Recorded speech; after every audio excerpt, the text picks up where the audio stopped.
Welcome to the Germinate podcast, where agriculture, business, and innovation take root and thrive. I'm Joe Sampson, and with nearly 2 decades of experience in agricultural equipment and scaling businesses, I'm here to bring you actionable insights, inspiring stories, and strategic advice.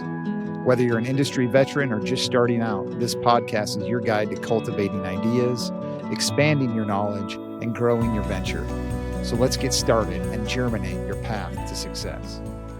This episode is brought to you by Haven Steel, one of the newest supporters we have here on the Germinate podcast, and we couldn't be more grateful to have them on board. They are specialty heat treaters who've mastered the art of steel form products built to last longer and deliver the kind of durability manufacturers depend on. They support businesses throughout the globe with American-made reliability, but really here's what I appreciate the most about Haven. They're genuinely great people first. Owner Ken Brown and his team carry a purpose and a drive that's rare in today's business world. They don't just work hard on their 2 plants in Haven, Kansas and McKinsey, Tennessee. They care. They put their customers first, they show up when it matters, and they stand behind every product they manufacture. So if you manufacture agricultural equipment or distribute heat-treated components, Haven Steel is the only name you need to call. And I'll say this, Haven Steel is up to something special. They are investing, expanding, and stepping into a new chapter that's going to get this industry's attention. So stay tuned, everyone.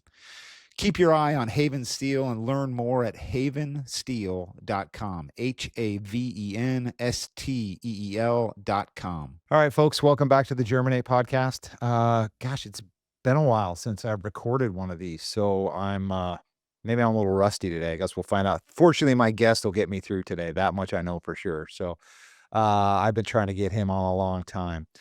First and foremost, let's do a shout out to some of the sponsors. I guess first we'll shout out to the Farm Equipment Manufacturers Association. Farmequip.org is the website. A lot of exciting things going on there. Number one, check out the new membership page on the website, membership benefits. That just became live. We're recording this on the 29th of January, so a couple of days ago. So check that out. You'll see some good value prop there. Also, the convention for Farm Equipment Manufacturers Association is March 24th through the 26th in San Antonio. You have to register for that. Get on top of that as soon as possible. Registration is open. If you got questions, reach out to me, reach out to the staff. So big shout out to FEMA. Farmequip.org is their website. Also want to say thank you to the folks at GBGI and havensteel.com is a sponsor of the show. We appreciate those guys in Wichita, Kansas. That's somewhere our guest today knows well. Also shout out to GBGI out of Chardon, Ohio. Those guys are out working the farm shows as we speak. We're coming up on farm show season. So appreciate the efforts of them sponsoring the show. We really can't do without them. Also picked up a new sponsorship just recently, Boss Girl Vending. If you guys are looking for vending machines in your manufacturing plants, these guys do really big, like the ChatGPT server type operations. So huge vending service. They reached out to us. I know them well. Andy Bream is the contact, B as in B, Bravo, BREAM.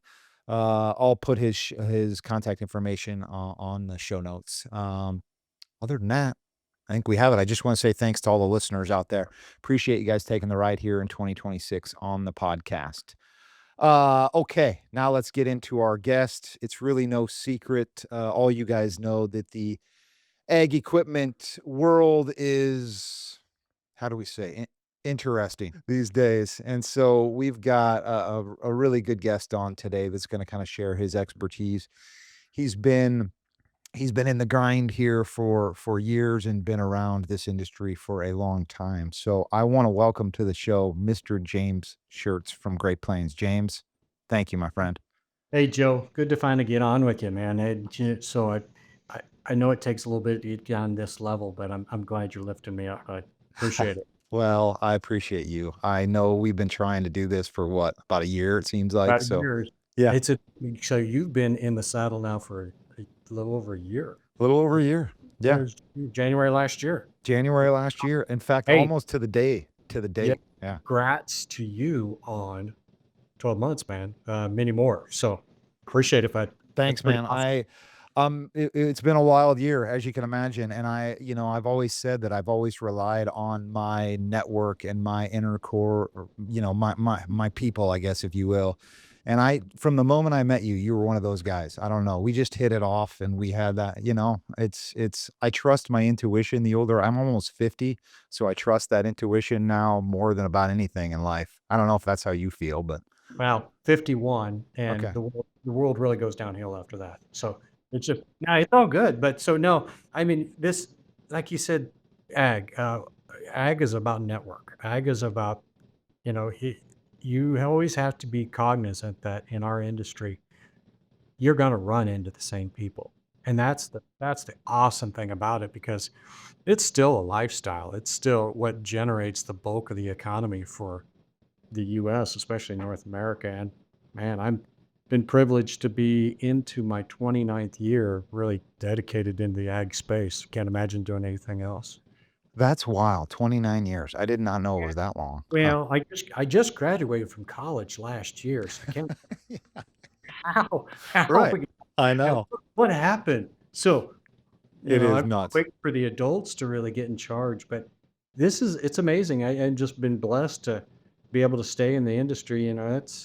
It's what I grew up with and what I know, and can't imagine being anywhere else. Yeah, it's funny. I'm doing a series here on the podcast in a couple of weeks. I'm gonna interview some recent college graduates, which will be interesting for me. I typically only talk to my own children, but and they're not quite at college graduate level yet, but just to pick their brain on what are they excited about? What are they scared about? What's the future to them look like? What are they interested in?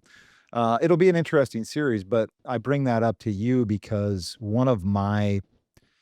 I don't know, one of my pieces of advice, and take it for what it's worth, is you've gotta rely on people in a network that have done it kind of before you.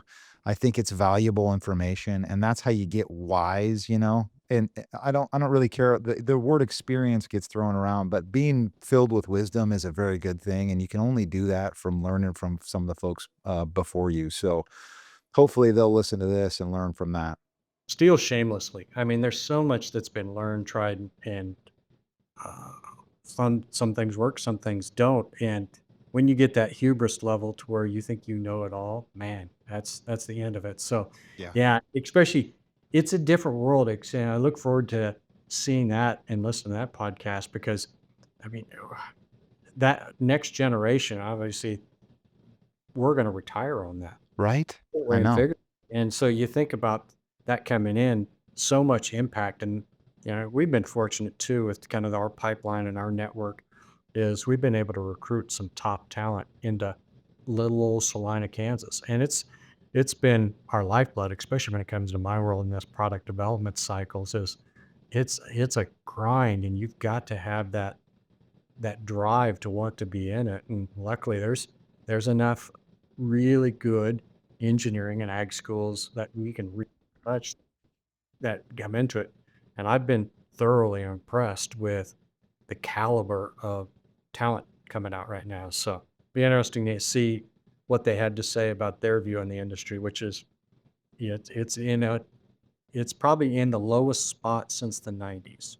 Yeah. It's not at 80s level, but it is definitely the lowest since the 90s, probably in our careers. This down cycle's been more impactful just than any we've ever had. So, be interesting to see what their perceptions are. Well, you said it too, like, time flies. It's hard to believe. I mean, it does feel like college just happened to both of us, or at least to me yesterday, and it didn't. It was a long time ago. We're talking 30 years, but Yep. walk people back a little bit through your history in this industry of your 29 years, because I think it is valuable to talk about that and then kind of your take on where, I mean, you just kind of laid it out. It's probably some of the toughest times in a very long time. So kind of walk us through the history of you a little bit here so we can get up to speed on your expertise level here. Yeah, you bet. Hey, I'm a farm kid, North Central Kansas, born and raised on a family farm, and I mean that's my lifeblood. Still actively farming today. That's one of the reasons why I'm back in Salina. Yeah. One, Great Plains manufacturing. um, leads a lot of opportunities, but it also gets me closer to the family and that base. But hey, I started my career with Caterpillar. Really learned what corporate America is about. It took me all over the world, everything from field test into engineering leadership into a product strategy role. Uh, Never had any issues. Loved that organization. It just was taking me farther and farther away from home. Yeah. It bang. Let's evaluate your priorities. And I had an opportunity to move back to Kansas. Worked for another major OEM for a couple years, which didn't have the same positive experience. But again, every step you go is you're learning something, which actually led me to similar to your path. Is I did independent consulting for about 5 years. Oh, did you really? Okay. Okay. I was doing quite a bit of M&A work, um, growth, a lot of engineering services, really about how do you make companies more efficient? How do you move from point A to point B with a deliberate plan? Sure. One of my best clients that I worked heavily with was AGCO, and AGCO really gave me a compelling offer to help um, finalize some of the integrations of an acquisition they worked with. Mhm. Came on full time, was in their strategy and leadership group. And kind of a sidebar, my boss at the time, our vice president of strategy and integration, is actually now one of my lead consultants here at Great Plains Oh, you're Manufacturing. kidding me. Nice. You want to talk about connections. You Yeah, just right? formed that bond. We were there. And since my time at AGCO, which really led to some cool paths, really helped get in kind of the ground level to help rebuild some of the business segments and help set some of the strategies that they're actually using today.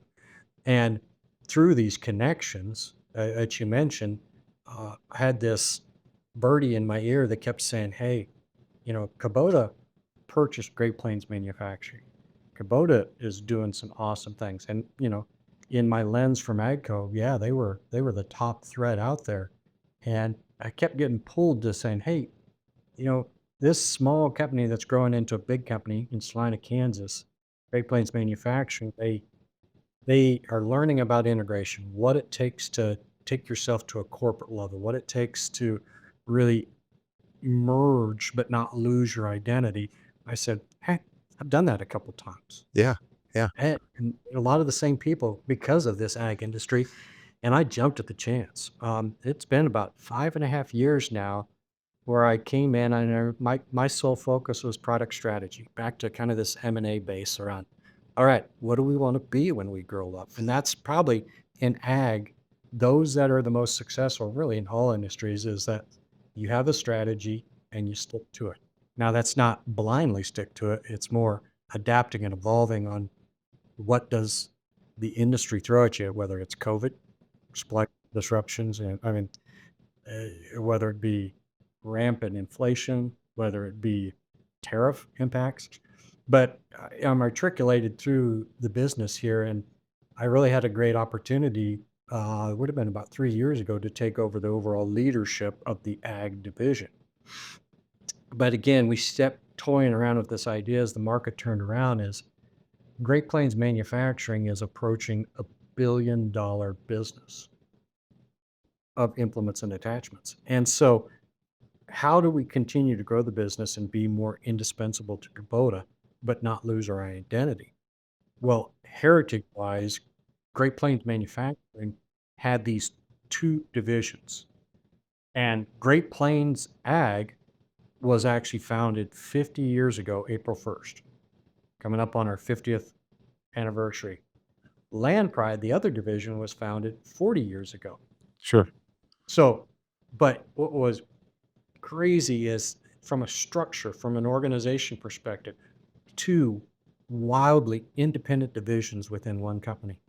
Duplication of engineering, duplication of parts, management, duplication of service, duplication of systems, crazy.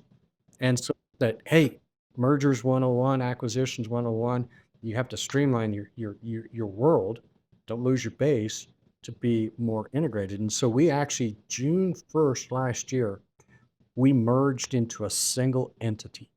Um, my counterpart, Mark Decker, who was the president of Land Pride, is now our overall leader for the dealer facing activity, all sales, both distributions, because Great Plains and Land Pride 98% through Kubota dealers. Mhm.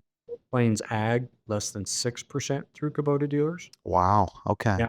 That Hmm, so he manages that commercial facing, and I took everything else, which, I got the better deal. That's what I say, is leading the product strategy, the product development team, our integrated parts operations, our forecasting and planning, how we work and drive strategy through development, through the manufacturing process.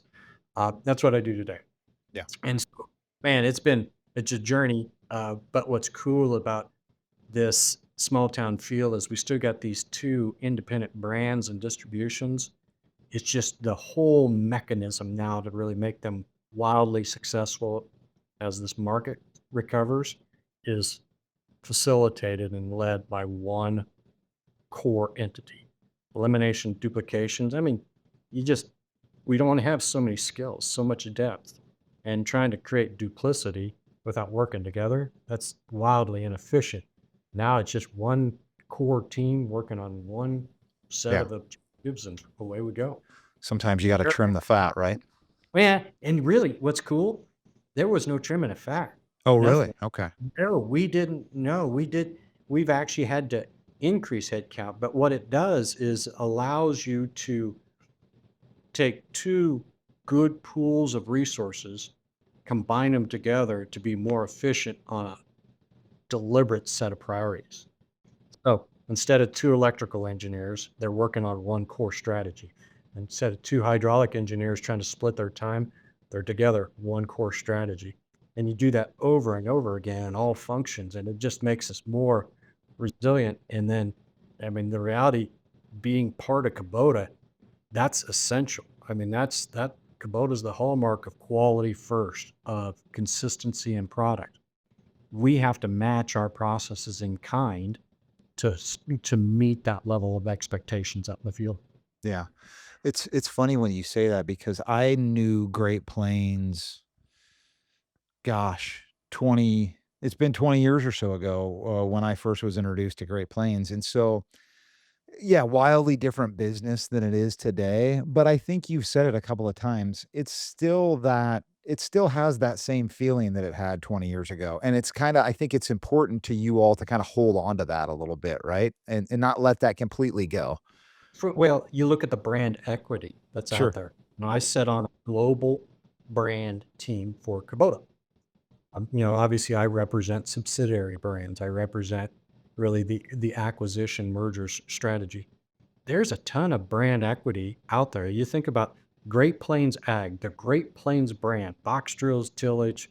I mean, you were actually in your past life instrumental in helping get to that Sure. point. And that's one, if not the top short line brand of ag implements out there. I Sure. mean, we compete with the big boys hand in hand. And what's interesting then when you bring that in-house, it's one of our it's a core focus, but there's things that are even bigger. Land pride, you think land pride, 40 years old, they're really the reason Kubota purchased Great Plains Manufacturing is to have that insular internal house for implements and attachments because tractors, skid steers, wildly important, but they're only effective in the industry if you've got a good solution set.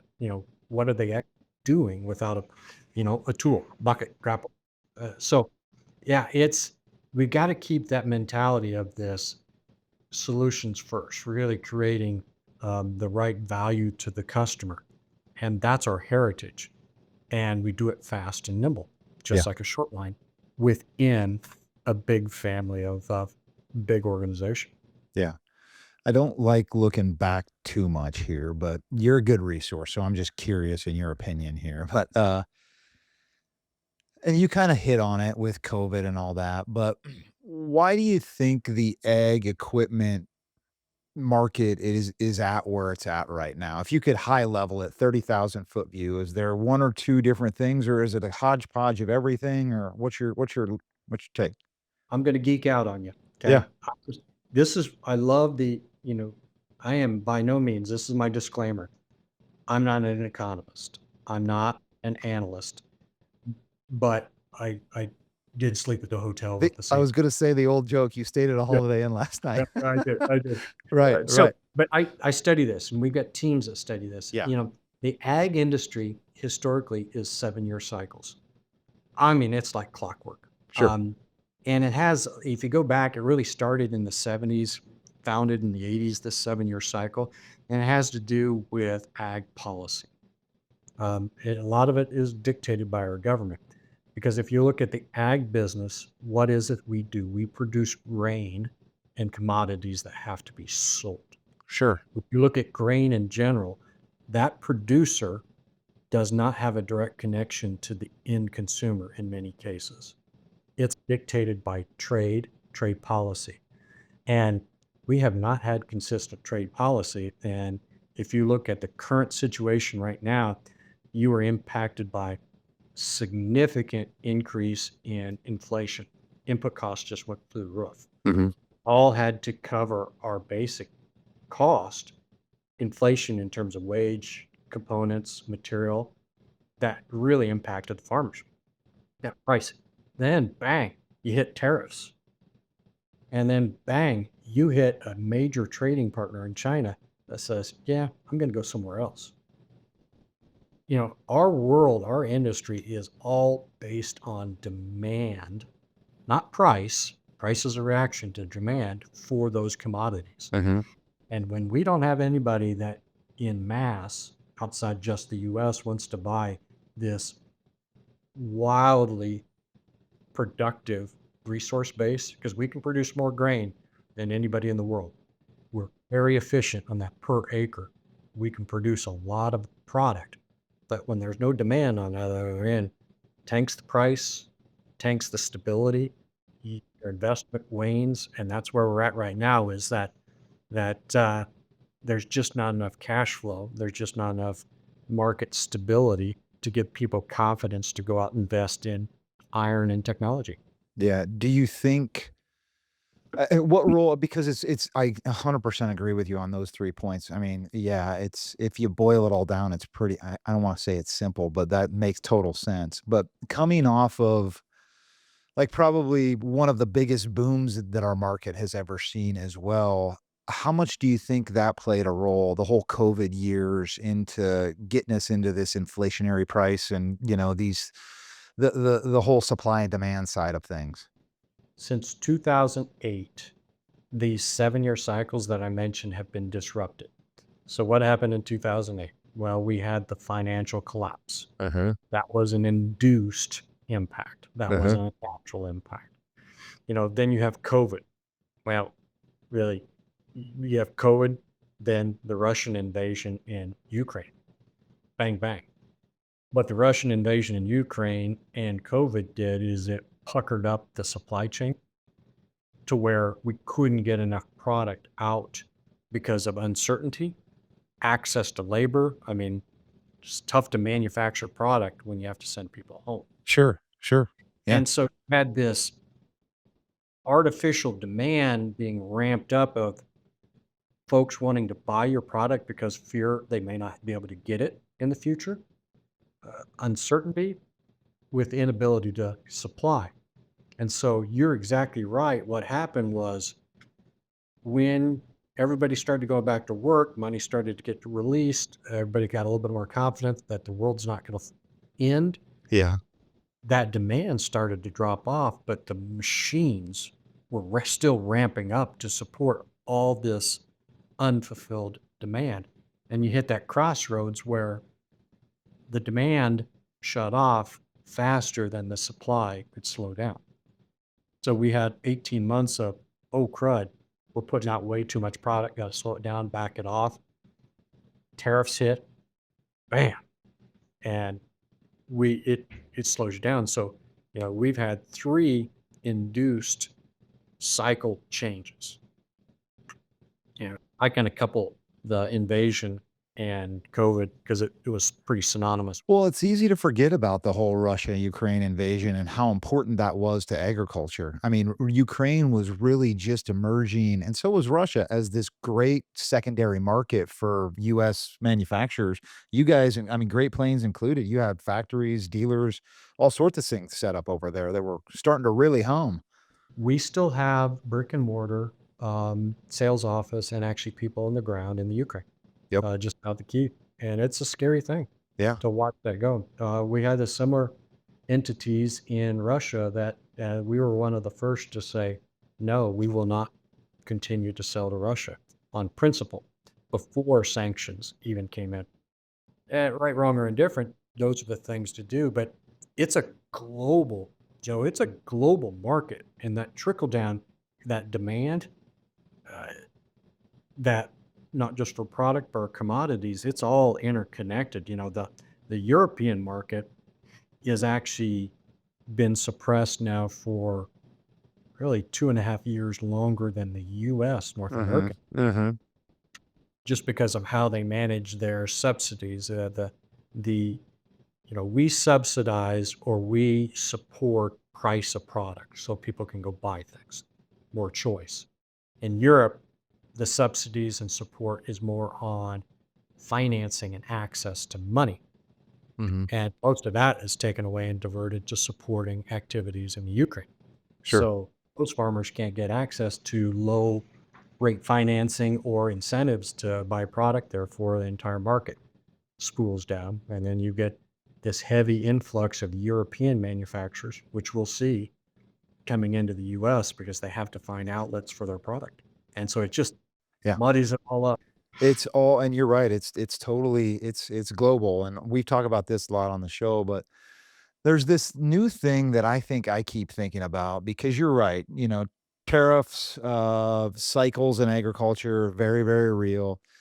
This one might feel a little bit different, at least to me. I don't know what I'm interested in your take, and really for one reason, and that's the emergence of Brazil and South and Argentina, South America, with how much they've came online here in the last 5 years. I mean, they've really started to produce some grain, and it gets back to your supply and demand kind of question, and when there's too much supply out there, how do we create some demand? And, that's why it feels a little different to me this time around, because of that and a variety of other reasons, but that's the main one. I don't know, what's your take on that? Adaptability. So Brazil is the only country in the world that is increasing their arable acres. So they're Yes. at farm ground. Obviously, with urban sprawl, you just look out Chicago. I mean, you look outside your window, northern Des Moines, just that urban sprawl, how many acres does that take in a year? Yeah. But we still increasing our production, but we're just expensive production. Yep. So I've watched Brazil and Argentina get organized for the last 25 It's a years. good way to put it. Yeah. They've always been able to produce. Yeah. The cropland is there. Their downfall has been infrastructure. How do you get that grain from the field, but still dirt roads in many cases, Yep. to the port? Well, a lot of investment from some of our trading partners Amen, brother. have Amen. that in place to where, boom, the saving grace for the US is two aspects: is our ground is more fertile on a sustainable basis. Mhm.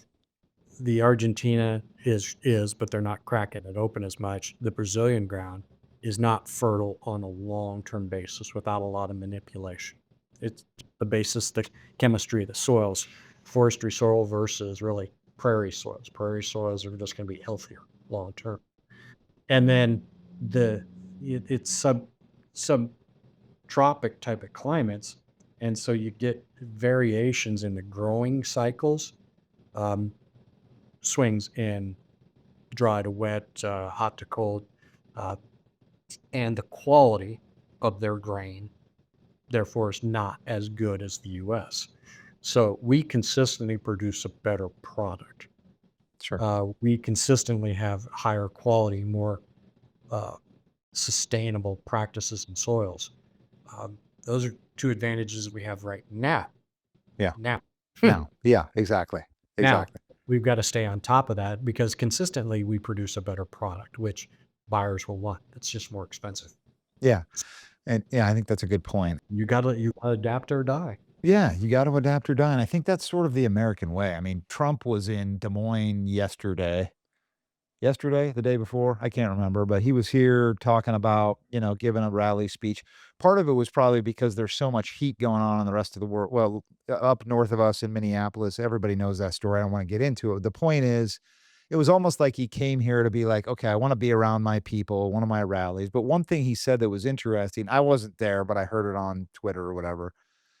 He talked a lot about E15 gasoline, so another outlet for our grains.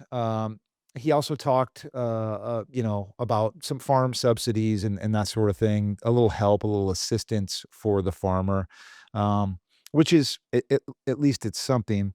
But he also kind of talked about the American work ethic and effort, which I thought that was a good message. I don't know enough about E15, and I think it's good to have more outlets for us, but that effort that we put in, that's the one thing that's hard to beat, the American effort. And it's been kicked and slammed and diced around. And, we're in a spin cycle. We need to figure that out pretty quickly here to be able to do exactly like what you just said. We need to be the ones that create the highest quality crop. That's what we're known for. We Well, can do that, right? yeah, So, I don't know, I bring that up just because I think that's a message that maybe more of us need to hear, and it's sort of what you just said there as well. man, we've got to get out of kind of the old mantras too of unicropping. Corn, beans, wheat, corn, beans, wheat, Yeah, maybe right, beans, right. corn is, where we can, those companies that are the most resilient, and think of us as individual companies in an industry from that ag producer perspective, there's got to be some levels of diversification, looking at efficiencies. Mhm. And I think the work ethic, our basis is there, but the innovation, not just throwing technology, but being more creative, more resilient with your output, being more efficient with what you do.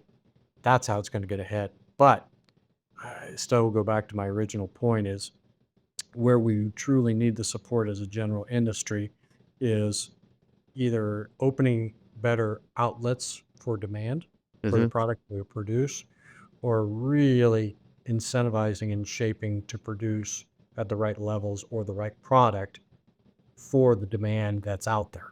Yeah. Hey, folks, let's pause the podcast for a second to talk about one of the companies making the Germinate podcast possible.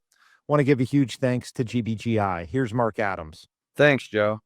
At our shop in Chardon, Ohio, every part we build is made with precision. From the CNC machining to the final inspection, we don't rush because we know your customers can't afford failure. If you're a dealer or OEM who wants reliability built in, give us a look. GBGI, built to spec, built to last. Learn more at gbgiusa.com. GBGI, grow with us. A exciting partner that we just brought on board. I don't partner with those that I don't believe in. And FEMA is a network that I've been a part of for almost 20 years, over 20 years, actually. And this episode is powered by the Farm Equipment Manufacturers Association. FEMA connects the entire ag equipment ecosystem, not just manufacturers and suppliers, but a wide range of partners who help this industry run, grow, and evolve. In today's world, building farm equipment takes a heck of a lot more than steel, tooling, and production lines. It takes the people and companies who support manufacturers and suppliers behind the scenes, the problem solvers, innovators, creators, integrators, service partners, all you strategic thinkers who help businesses operate smarter, communicate better, and push this industry forward. So whether you build equipment, support the people who build it, or you're a company that wants to plug into the industry in a meaningful way, FEMA is the network to do that. It opens doors. It's where relationships become opportunities, where collaboration creates momentum, and where the future of our industry is being shaped. So if you want to be part of FEMA, reach out to me or reach out to farmequip.org, FARMEQUIP.org, and connect with manufacturers and partners driving agriculture forward. FEMA, where the whole industry connects, grows, and moves together. www.farmequip.org. How much of a strategy does a company like yours, or do you personally, I should say, put on, if the market isn't going to save you, sort of what will versus the diversification method? Meaning, we know the market is going to save us a little bit. We've talked about the cycles. Hopefully that we're in a down cycle and it's going to come up. But how much do you rely on that versus, okay, wait a minute here. We've got to go and diversify and start a new path here. What's your strategy when it comes to kind of those two? Having a strategy of waiting for the market to come back really isn't much of a strategy, right? So number one, you've got to understand, or at least draw your best conclusions on what's the industry going to do. Yeah. Not just investment. That's what you're on. But your point, the latter, is you have to create a strategy that provides you resiliency to that market. Mm-hmm. Things at Great Plains Manufacturing, things that we've kind of pioneered, we do very aggressively, is what we call portfolio rationalization.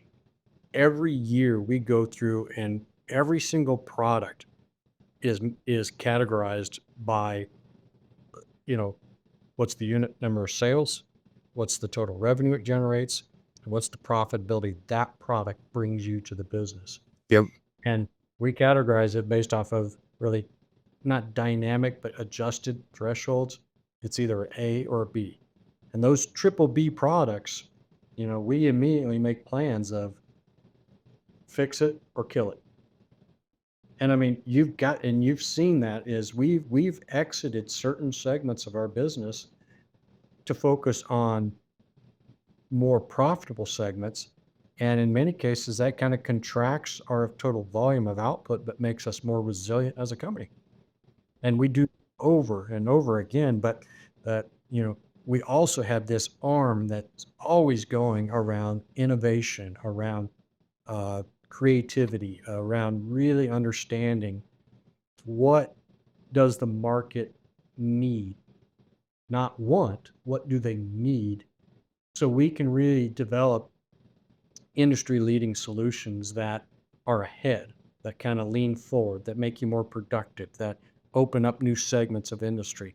And, end of the day, we deal with dumb iron, as we joke, but the layers of technology and direct correlation to either sustainability practices, agronomic practices, productivity in your applications, in in small construction or ag, we can tell that story. And so, yes, we invest a lot of time and effort in being proactive to understand where we need to be, not just how to get there. Yeah.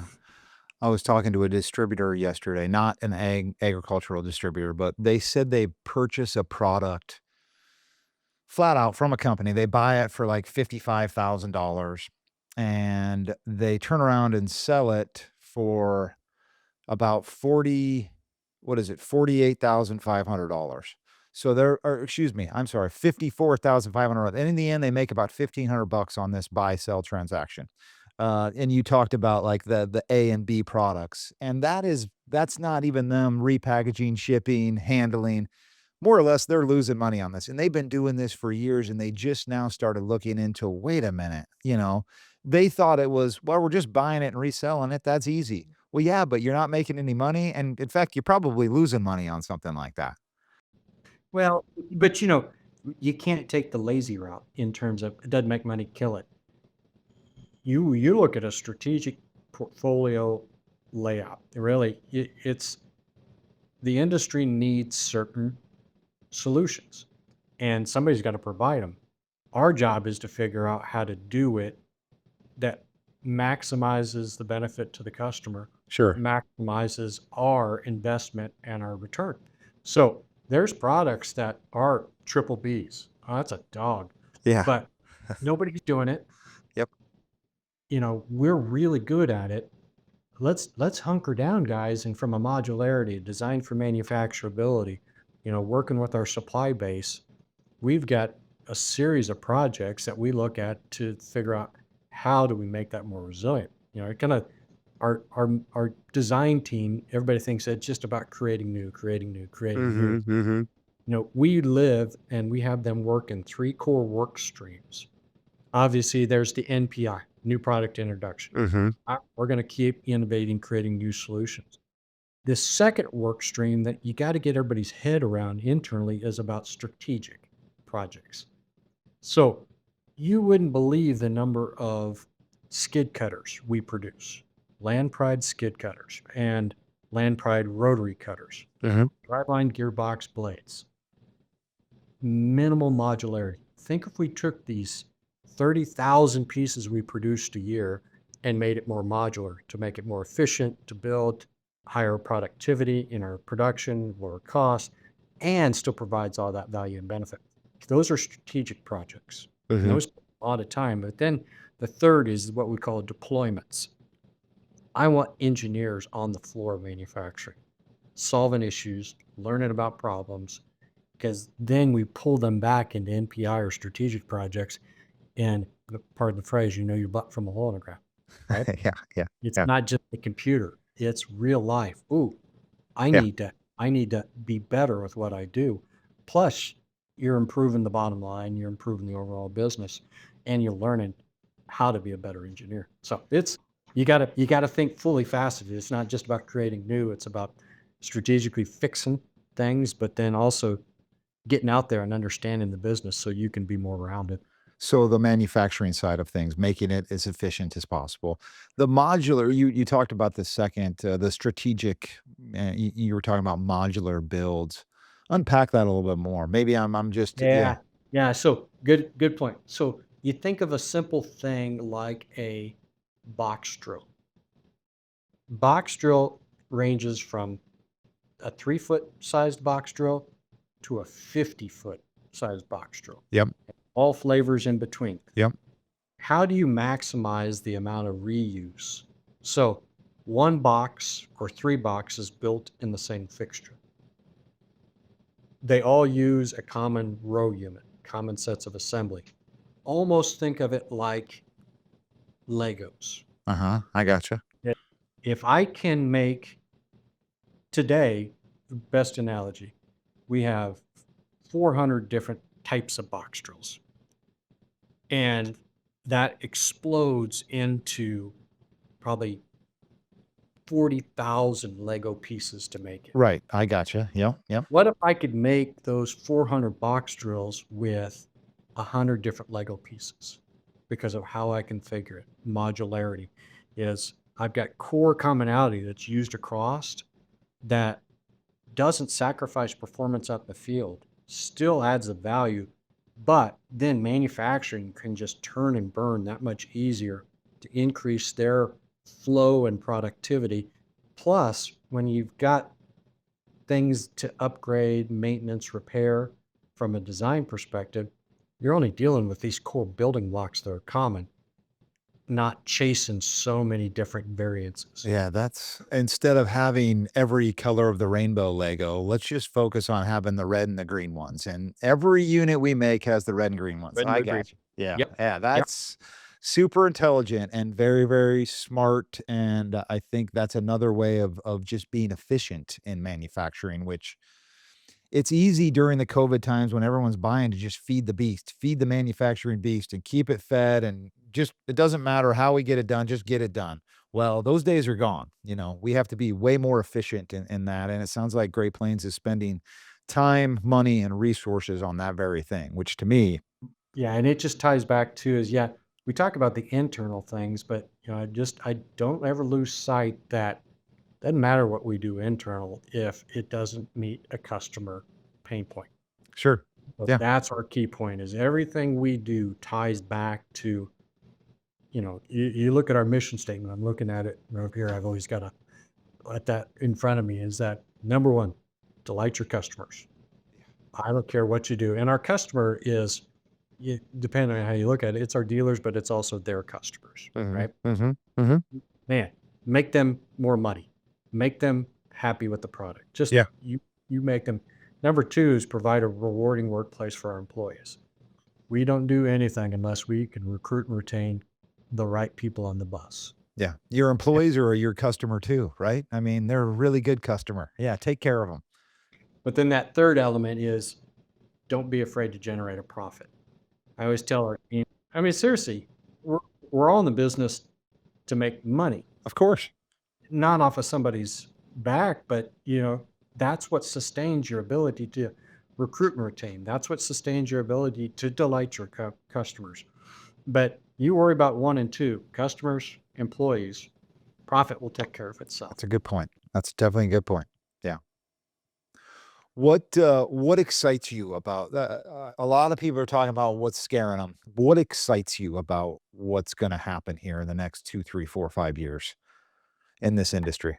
Yeah, it just technology and the implementation of AI in our business. And again, I don't want to get into the buzzwords of artificial intelligence, but the power and the ability to utilize data to make decisions is going to be it's going to be so cool. It's huge. Yeah.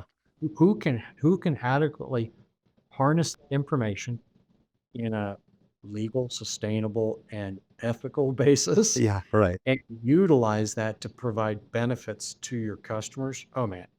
And then we're already starting on tools just in our own internal data mining, being able, simple things, AI tools about, I don't know about your past life. I read 100 PowerPoints a week of different reports, different inputs, different aggregates.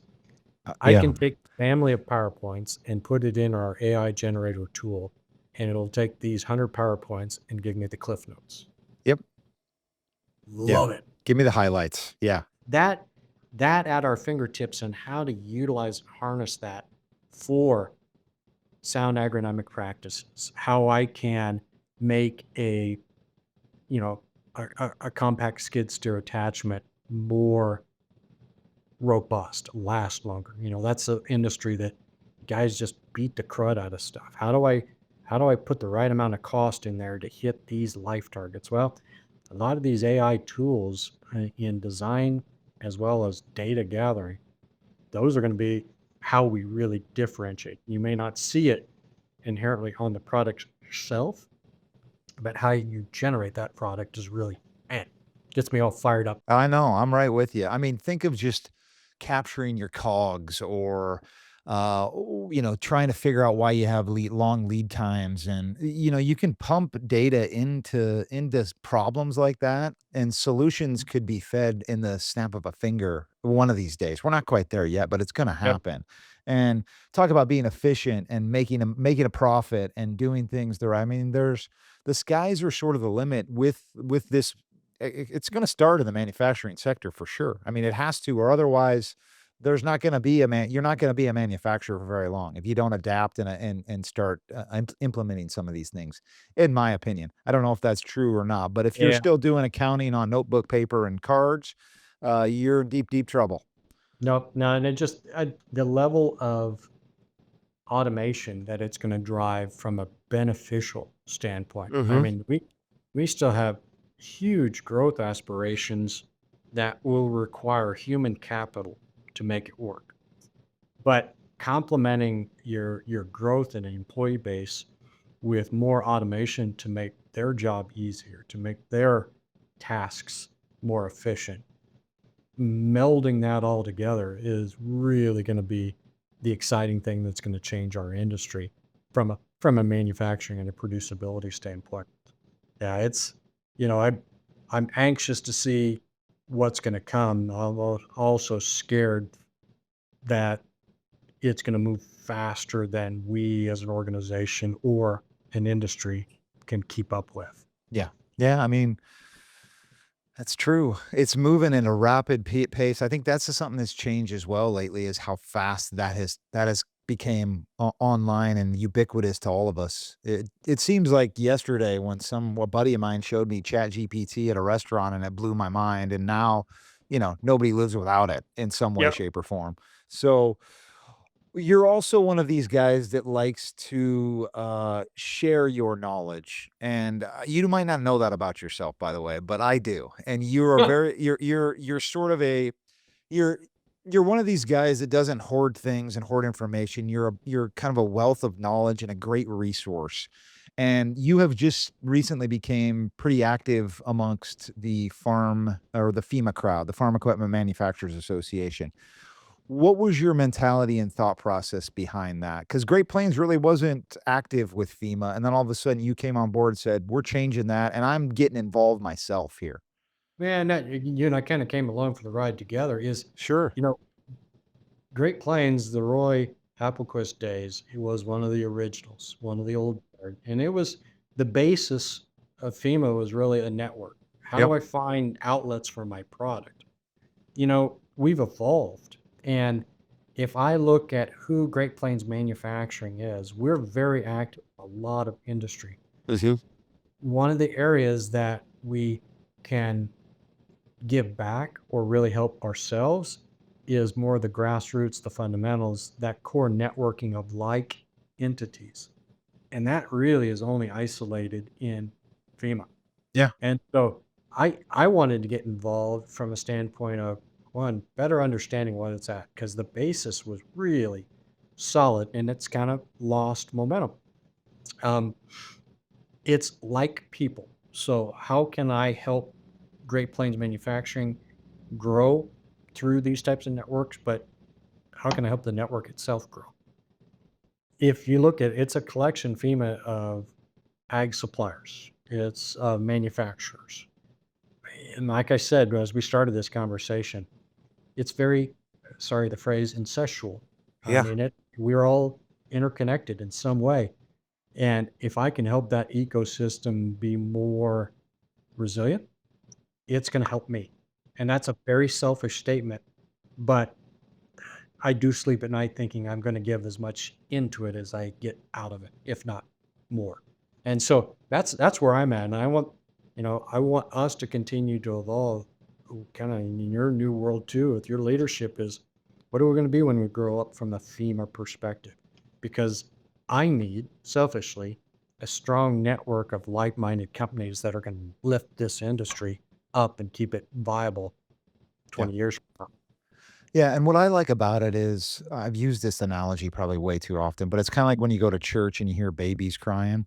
It's annoying, but it's a good thing for the church because you know you got these little ones coming, right? And instead of having a bunch of blue and purple or blue-haired, old ladies or bald guys with gray beards like me in the pews, that's good because you want a good solid core foundation, but you want the babies crying, and I think that's kind of the influx of where this industry is really at, potentially where FEMA's at, and why, I'm not comparing you to a baby crying, but your voice and you're new and you're coming in with energy and too many times we're focusing on the past and there's nothing we can do about it. COVID happened, tariffs happened, whatever's going on in the world's happening, but we have a way to move forward here. And you're one of those forward thinking guys, and I'm right with you. I'm the same way. I want to be on the cusp of where this whole thing's going. I do feel like there's a reset, and I want to know. I want to know. I want to research. I want to talk to people on where it's at and be on the right side of that reset. Right.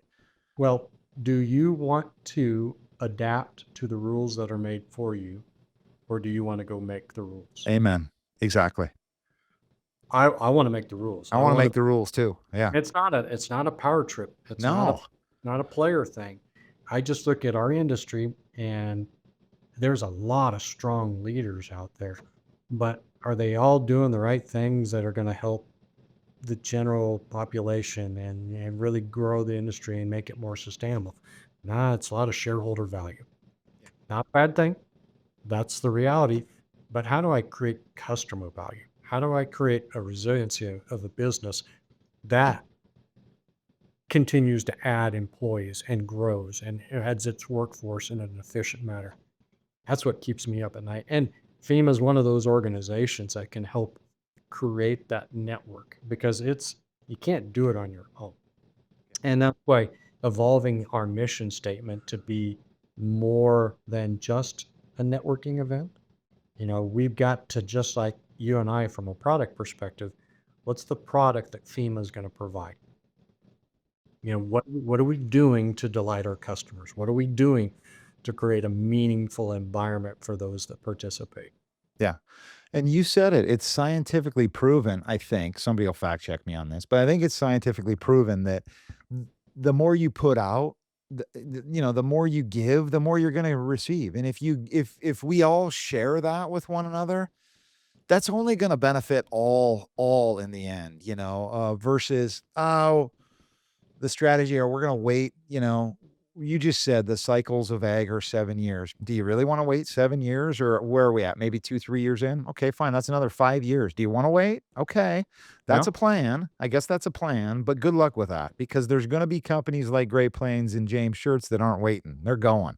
We're ready to roll, you know? The foot's on the gas here, and I think that's the future of this industry is to jump on this moving train. It's scary. It's chaotic a little bit. There's a lot of crazy stuff with AI and sensors and technology, but it's also it can be kind of exciting too, right? Well, and there's I always say there's sexiness and simplicity, right? Yeah. It just there. How do we make something so irresistible that the simplest things add value? And that's kind Yeah. of go back to the process about how you really look at you know the guys think, oh, it's just a bucket, or it's just a grapple, or it's just a piece of tillage. I don't care. That's what does the work. Yeah. You The know, tractor's doing nothing. Exactly. tractor Yeah. tractor is just jokingly we call them, thanks for providing a tool carrier, right? Yep. I mean, the attachments and implements and the kind of this nature of the world, that's what's doing the work. And how do you make it more efficient with lower cost and higher reliability? That's the sexiness in it. I mean, Yeah. that's what's exciting about it. Do you think the Kubota Great Plains Land Pride model is going to be something that's probably going to be repeated? If you were to place a bet in the next 5 years, is that one you'd gamble on that you're gonna see more things like that? To your point, Kubota is the parent company, but you're kind of in mergers and acquisitions, I guess, if you will.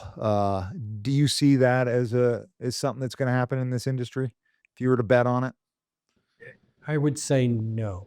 I Okay. think I think what we have is fairly unique in terms of cultural identity. Very rarely, Kubota, a Japanese company based in Osaka, more than 50% of their revenue is in North America. Huh. And Okay. hence the reason for this base of operations, this growth here. And we're still scratching the surface with what that means. Yeah.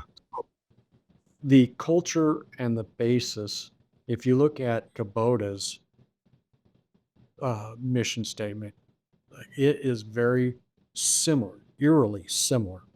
Our culture, our mission statement from Great Plains Manufacturing has been around since late 80s, early 90s, Mhm. well before the acquisition in 2016, is very similar. It's about employees, it's about your customers, and doing the right things for society. That's Kubota. And that merge for a company to acquire little old Great Plains Manufacturing in Salina, Kansas, to allow it to keep its identity because it's been successful and nurture it and foster that. Obviously, support the integration. Obviously, not tell, but incentivize in the right ways to say, this is the help I need. This is where we need to grow together to really create this harmony and this growth of mutual respect. We are part of Kubota. No ifs, ands, or buts. Yeah. When I come here, we're still Great Plains Manufacturing and have that identity and that uniqueness of a Midwest cultural, uh, small grassroots company. That's wildly unique. I've been part of the other worlds where I've bought you, the sign changes, you flip the switch, you are now us. I'm proud to be part of Kubota. Heck yes. Being part of a big organization that has fundamental growth and stable strategies, heck yes. Of But course. love the independence of being able to drive a strategy that supports it and not being overly micromanaged towards integration or alignments that don't add value to the customer or to our employees. Do the right thing. So I think what we've got is wildly unique. I think, you're going to see more acquisitions, you're going to see more mergers, they're going to happen, but I'm selfish or I'm jaded or whatever you want to say is I think what we got's pretty unique, and it's going to be a differentiator in the business. Well, it was 2 successful businesses coming together. That's when mergers and acquisitions are a really, really good thing. It's not when you come in and swamp up the place that's got the dirt floor and there's 2 employees left and it's a disaster. That rarely works. But Great Plains was really, really successful when they merged with or when Kubota bought 'em, and Kubota obviously was as well. That's a good sign for the future. And you talk about kind of the entities is tomorrow morning, Yeah. 5 a.m. I head over to Osaka Oh, for our really? meetings. Yeah. We got an annual global leadership meeting. And there's, along with the change in organization I mentioned, Kubota obviously is going through a few changes to be more resilient for the market too, as we're going to align to some of those activities. But Great Plains Manufacturing has a seat at the table with all the global leaders in Kubota. Yeah. We're three of us are going over there in a group of 50. Think of Yep. the mechanism is that's the respect Kubota provides Great Plains Manufacturing and this team. But I can tell you, we don't take that lightly. Is we've earned it, and we're going to maintain that seat in the table, and we're going to continue to do the things that make Kubota successful. Quality first, customer first, but we're also going to provide that meaningful workplace for all, I mean, 2,000 plus employees in Great Plains Manufacturing in 7 small Kansas communities. That's our lifeblood, man. And It is. I don't say that lightly, is that I'm one of them, and I'm gonna, throughout my career, we're gonna do what we can do to maintain that.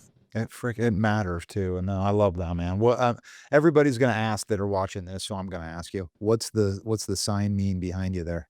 Harmony. Harmony, okay. Harmony. I'm assuming it's Japanese? Yeah, yes, Okay. clear is in our global leadership. I don't know what kind of indoctrination is. We've all gone through really better to the Japanese to understand our culture, and for us to better understand Japanese culture, which is rooted in really the history and the foundation. It's so deep. Um, it impresses upon me. So thankful what I have here, Uh-huh. but their belief in harmony. I mean, you're on an island. You Yeah. have to come to harmony. Yep. You Yep. have to work together. You have to come to consensus to work for a common good. And, their overarching mantra for Earth for Life, that's really, I mean, it's about what are you doing to better your society. So Yeah. it's pretty cool. Pretty That's cool. way cool, The and dude, harmony. yeah, the dude that did that is a nationally known in Japan artist. Is it a And painting? Is it yeah, paint? Oh, it's painting, okay, I gotcha. yep. Uh, So signed by him down in that bottom right hand corner. I mean, it's a cool thing. And just, I leave that up there as kind of the joking thing. Below it is my Western Society, tough to read. It says, um, please let me drop everything and work on your problem. So it's my wall of dichotomy. Okay. Harmony too. I Shit, gotcha, don't I worry, got yep, yep, whatever. yep. But it's the blend of the two cultures that I say is wildly unique. Yeah, it is. For those that haven't been to Japan, there's some eerie similarities between us and them, but there's some stark differences, but there's some similarities that are just interesting. It's a great place to go and visit. It's a great place to do business in as well, for sure. I mean, I've spent a little time, not nearly as much as you, but what's a plane ride for James Shurts? Are you a movie guy? Do you sleep? What do you do? It's a long flight. It's review period, so I have Oh, so you 185 work. Okay, gosh. 185 reviews to complete, a couple presentations, but I guarantee you there will be my routine. Glass of wine, have a meal, watch the first part of a movie, fall asleep, Yep, pick up the laptop, rinse, repeat. yep, So yep. You got 27 hours door to door with a 14-hour flight on the long leg. it's a whole all successful people have a habit, man, and you stay in that rhythm, and we've talked about that in our past. So Well, I appreciate you taking time out. You got to wake up early. It's not too late yet, but you're a wealth of knowledge and such a great resource. You're a mentor to me as well. I'm grateful for you. I'm glad that we met whenever that was 5, 6 years ago, because it's just every time we meet, every time we talk now, it just compounds that relationship. So I love it, man. I appreciate you. You're a good friend, Joe, and you really impressed with what you've done. Is not too many people, not many people would take the steps that you've done, but your reach, your impact, obviously, your giving back, like with FEMA, is uh, to be coveted, to be merited. So good for you, man. Anything I can ever do to help out, this is a good platform, and I love what you got going on. Likewise, right back at you. Ladies and gentlemen, James Shurts. If you want to reach out to James, I'm going to put your LinkedIn on the show notes. If you want to give anything else out, feel free. Right now is the time to do it. Otherwise, I guess look up Great Plains. Everybody knows Great Plains in Kubota. Real easy to find. So Landpride.com or GreatPlainsAg.com. Come check us out. there you go. All right. Thanks, ladies and gentlemen, James Shurts. Reach driven leaders with the Germinate podcast. Sponsor our show to align your brand with actionable insights and purposeful growth. Contact us today at embosales.com/podcast. That's www.embosales.com/podcast to partner and inspire our growing audience of professionals. Hey folks, thanks for tuning into the Germinate podcast. If you found value in today's episode, be sure to subscribe, leave a review, and share it with others in the industry. And join me next time as we continue to explore the innovations and strategies shaping the future of agriculture and business. Until then, keep growing, keep innovating, and keep germinating your success.